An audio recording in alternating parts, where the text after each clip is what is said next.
का किचन। अस्सलाम वालेकुम मेरी प्यारी यूट्यूब फैमिली, उम्मीद है आप सब ठीक होंगे। तो आज की रेसिपी अल्लाह ताला की रहमत, फजल, करम और शुक्र के साथ स्टार्ट करते हैं।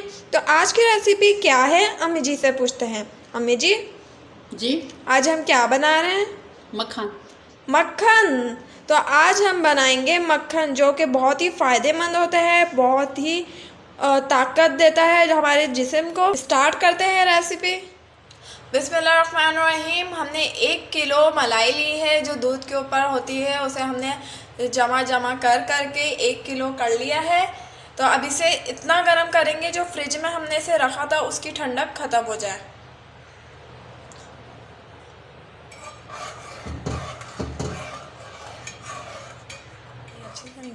मलाई को गरम कर लिया है, इतना गरम नहीं किया कि इसमें उबाला आ जाए। अगर ये ज़्यादा गरम हो जाएगा तो दही इसका अच्छे से नहीं जमेगा। हमने अब इसका दही जमाएंगे।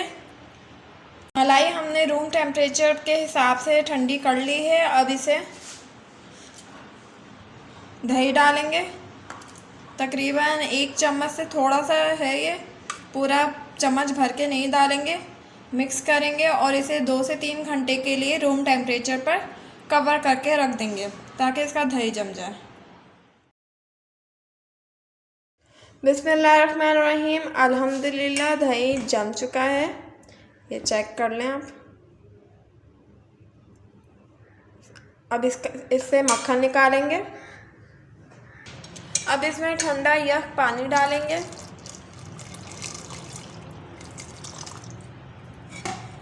मिक्स करेंगे, इसे जग में डालेंगे और अच्छी तरह ब्लेंड करेंगे ताकि मक्खन अलग हो जाए और जो लस्सी है वो अलग हो जाए।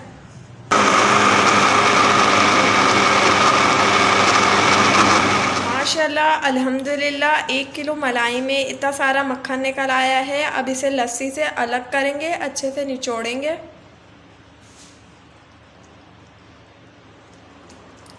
देखें, इस तरह से लड्डू टाइप बना के पानी से अलग करेंगे। बार बताइए।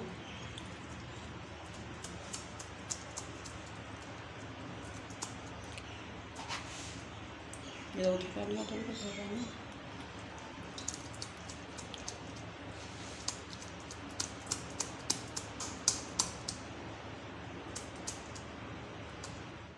तैयार है हमारा मक्खन। बहुत ही खालिश और बहुत ही देसी स्टाइल में है। आप लोग ज़रूर ट्राई कीजिएगा। आजकल के ज़माने में ऐसे देसी मक्खन और घी वगैरह बाज़ार में मिलना नामुमकिन से हैं, तो घर पे बनाएं और अपनी सेहत को बचाएं। मक्खन तैयार करते करते ये लस्सी भी बन गई है, तो ये लस्सी भी इंजॉय करें इतनी गर्मी के मौसम में।